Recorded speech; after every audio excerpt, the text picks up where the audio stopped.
at sinasabing nagwaldas ng pera ng kanilang negosyong parlor, Ate Gina. Nabanggit po ba ni James yon na lumalabas-labas siya? Ngayon na ho, nagulpi ko na siya. Itong ano na. Bakit po ninyo kailangang gulpihin? Sabi niyo kanina, ang salita po ninyo kanina, pera lang yan. Oo nga ho, ma'am. Hindi naman kailangan magalit ka kay Litz. O bakit binugbog po ninyo ang anak ninyo? Yung sobrang galit ko na ho ba na hindi niya pa ho naisip na naghihirap ako sa ibang bansa. Nandun na po tayo. Para lang, dahil kami lang nga hong mag-ina. Apo. Para lang siya ay mabuhay ko. Dahil wala naman akong katulong. Naunawaan po namin ang damdamin niyo Tapos doon. ganun lang dadatnang ko rito. Yung pinundar ko parang naglaho ng bula. James, liwanagin lang natin. Sino ang kasama mo noon na gumigimik? Siya po, pero po, Sinong siya? siya po, pero nakita na hulihan. Sinong siya? Si Litz po, yung nakita Si niya Litz. po ako ng merong pambabae, nagsiselos po siya. Pero sa totoo lang po, ayaw ko po talaga. So pag lumalabas kayo ni Litz, sino gumagastos? Siya po, nag-share po siya sa akin na ano, yung perang na ano. Bakit hindi mo sinabi sa nanay mo ang katotohanan? Kasi Na nga po, nagagastos mo, Kasi po, pangbayad dapat sa renta. Nagalit po kasi po ako sa tatay ko nagre-rebelde ako kasi po, iniwan niya po kami. Hindi ko po sana po gagawin yun. Pero James, hindi mo kailangang magrebelde sa nanay mo na siyang nagsasakripisyo at nagpapakahirap na tinitiis na malayo siya sa iyo at nagtatrabaho sa ibang bansa para lang meron kang pangkain at pang-aral mo. Bukod sa pag-gimik, ano pang ibang pinagkakagastusan mo? Sa babae po. Babae po.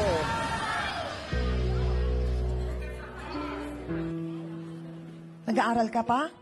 Mista po ako ngayon. Bakit? Pinatigil ko muna nga. Kasi parang Pinatigil po siya ninyo? ng aral na ginawa niya ngayon. Parang pinanghinaan na ako sa kanya ng ano. Pina-stop ko siya ngayon. Sabi ko, magtrabaho muna siya. Para makatulong ka ako sa akin. Minsan, James, kasi sa buhay, kailangan, lalo na yan, sa edad mo, 21 ka na, dapat responsable ka na. Pinapalabas naman po niya po kaya po naganto ako dahil yung pera pong binibigay niya na share ng nanay ko, dinadagdag niya po ng additional para po na na may panggimik po ako. Parang ang sinasabi mo, si Litz pang nagsasabi sa'yo na gumimik ka, eto ang pera, panggimik? Hindi naman po. Oh. Naudyok po yung sarili ko po. O dahil parang ikaw, hindi, parang, naguguluhan ako sa inyo, parang ang lumalabas, yun ang sustento Niya. mo kasi magjowa kayo? O, feeling niya magjowa sila. Binigay ko sa kanyang share sa parlor lang. No. Yung share niya, kung magkano dapat share, binigay ko sa kanya. Yun lang at wala ng iba. Pero malinaw sa'yo, James, na ikaw ang dapat magbayad ng renta buwan-buwan, di ba? Oo nga po. Oh. So, sa makatuwid, nagkaroon tayo ng problema sa paghawak mo ng pera. Hindi kaya parang lumalabas, nagbuhay milyonaryo ka. Parang, ngayong araw na to, may pera ako, kakain ako sa mga mamahaling restaurant, wala naman si mama, hindi naman niya namomonitor, o tapos tawagan ko ang barkada ko, blow out ko silang lahat. Hindi kaya. Nga po yun. Ganon ang nangyari. Nung umalis po ba kayo, may pinagbilinan po ba kayong kamag-anakan, kapitbahay na pakatignan si James, bantayan? Una po yung kapatid ko, pero malayo rin naman sa amin. Ang pangalawa, siyempre, siya, kasi kaibigan ko nga siya, tsaka magkalapitan lang kami. Tsaka, siyempre, katiwala ko siya eh. Pero yun pong sinabihan yung bantayan ng anak nyo, bantay sa lakay din naman. Ano nga nangyari? Hangarin po ng face-to-face na matulungan at lalo na po si James ay magabayan na medyo mag-iba po yung kanyang pananaw at pag-iisip tungkol sa pera at sa buhay. At nais din naman po namin kahit paano matulungan si Ate Gina at si Litz na magkaliwanagan po sila kung may maibabalik pa ba o talagang wala na. Sa tulong po ng ating trio tagapayo, sana nga po maliwanagan sila. Gamit ko yun, ma'am. Ako nang bumili ng gamit. Hindi, na galing yan. sa kita yun eh. Galing sa kita yun eh. Eh, Na kaya, may karapatan si Allen Gina sa kita mo. kaya nga ako Kasi nagutang-utang partner kayo. Mas parlor yun. Sana mo na. 70,000, kaya naiayos yung parlor. Papartihan nyo yan, yan yung kita at tubo. Hindi yan lang yung aircon ang puhunan. gusto. Oo, tama. Hindi yan yung puhunan, yan yung kita at tubo. Yung Oo, pinaghahatian niya ni pinatubo na yan. James. Ngayon, yung 72,000 niya, yun yung naging dahilan. Ba't nagka-parlor?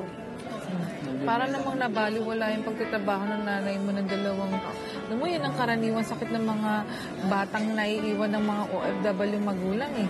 Parang akala mo pag nagkaroon na ng konti. Buhay mayaman. Ngayon, Sa ating pong mga bisita, merong final say sa inyo ang ating din pong isa pang bisita na si Mr. Francis Kong. Sir Francis? Matagal na kasi ako sa negosyo. Ang natutunan ko sa negosyo ay ganito, hindi po masyadong mahalaga yung kumikita ka o nalulugi ka. Ang mas mahalaga sa negosyo, ano ang nagiging pag-uugali ng isang tao dahil sa negosyong yan. Ngayon, ang relasyon ay mas importante pa rin kaysa sa pera. At ito ang itong pangyayaring to, 98% ng negosyo sa Pilipinas ay micro-business katulad nito. Pero itong nangyari dito, i-magnify mo kahit mga malalaking korporasyon, halos ganun din yung problema eh. In other words, ang negosyo ay negosyo. Pag hinaluan ng mga personal na issues, makakagulo at makakagulo talaga yan. Ngayon man, magkaroon kayo ng settlement, ilagay sa papel dahil ang tao ay nakakalimot. At yung pagtitiwala na yan ay importante. Pero yung papel na yan nakasulatan ay magiging suporta dun sa pagtitiwalang yan. And I hope na mas mahalaga kaysa yung makabawi ka ng pera o hindi, ay ano ang natutunan nating life lessons dito sa pangyayaring to. Marami pong salamat, Thank you. Mr. Francis Kong. Sa naging counseling po ba, attorney, mas naunawaan na yung magiging hatian? No, o pagbalik nung nilabas na pera o kung ipagpapatuloy pa ho ba nila ang kanilang negosyong ito? Ako po ay nagpapasalamat kay Ate Litz at kay Ate Gina sapagkat ang naging desisyon ng bawat isa ay muling buuin ang nawasak nilang pagtitinginan. So sila ay muling magkakasama, magpa-partner para pagyamanin ang munting negosyo na kanilang pinagkakakitaan. Sa dami ng paliwanagan ni Father, ni Dr. Camille, namin tatlo ay, kumbaga masaya kami tatlo dahil muli tayong kinasangkapan ng Diyos para buuin ang isang pagsasama ng mga magkakaibigan at magkakanegosyo para pagpasimula sa panibagong buhay para sa kaunlaran ng kanilang buhay. Isa rin sa mga concerns natin dito, Dr. Camille, ay syempre si James dahil nga siya ay, kumbaga nagbibinata, may mga pressure ng kaibigan, parang lumalabas, naging one-day millionaire siya. Syempre, sino ba naman ang isang teenager na ayaw maging sikat sa kanyang mga kabarkada, di po ba? Sabi ko,